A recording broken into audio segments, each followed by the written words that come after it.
నిజంగా రాయలసీమ లిఫ్ట్ అన్నది ఒక గొప్ప ఆలోచన, ఒక గొప్ప ఉద్దేశం. ఈ రాయలసీమ లిఫ్ట్ ప్రాజెక్టు వెనకాల ఉన్నమాట. కరువు కోరల్లో చిక్కుకొని ఉన్న రాయలసీమ ప్రాంతం, వ్యవసాయం ప్రశ్నార్థకరం అయిన పరిస్థితులు, తాగడానికి మంచినీళ్ళు కూడా ఒక్కొక్కసారి దొరకని పరిస్థితి.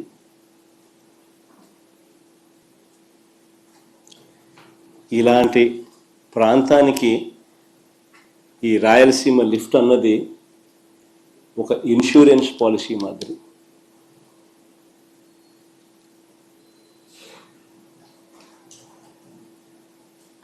రాయలసీమకు, నెల్లూరుకు, చెన్నైకి ఇది సంజీవిని వంటిది.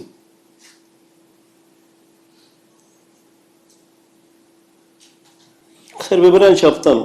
అసలు అందరూ కూడా ఆలోచన చేయమని చెప్పి కొడతా ఉన్నాం. ఎందుకనంటే ఇది ఆలోచన చేయదగ్గ అంశం కాబట్టి. శ్రీశైలం ఫుల్ కెపాసిటీ లెవెల్ 885 అడుగులు. శ్రీశైలం నుంచి రాయలసీమకు, నెల్లూరుకు, చెన్నైకి నీళ్లు ప్రవహించే పోతిరెడ్డిపాడు హెడ్ రెగ్యులేటర్ సిల్ లెవెలే, అంటే బాటమ్ మోస్ట్ లెవెల్, సిల్ లెవెలే 841 అడుగుల్లో ఉంది. సిల్ లెవెలే. ప్రస్తుతం ఉన్న పోతిరెడ్డిపాడు హెడ్ రెగ్యులేటర్ డిజైన్ చూస్తే పోతిరెడ్డిపాడు నుంచి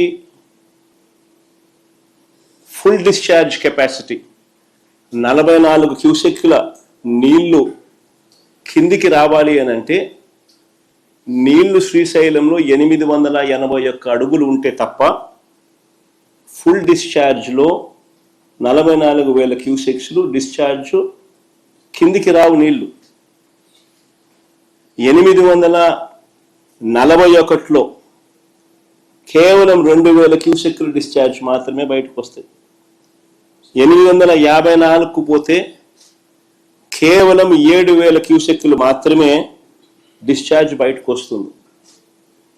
పోతిరెడ్డిపాడు ఫుల్ డిశ్చార్జ్ కెపాసిటీ 44,000 క్యూసెక్లు బయటికి రావాలి అని అంటే 881 అడుగులకు పోతే నీళ్లు ఉంటేనే సాధ్యపడుతుంది. Srisailam full capacity level 880.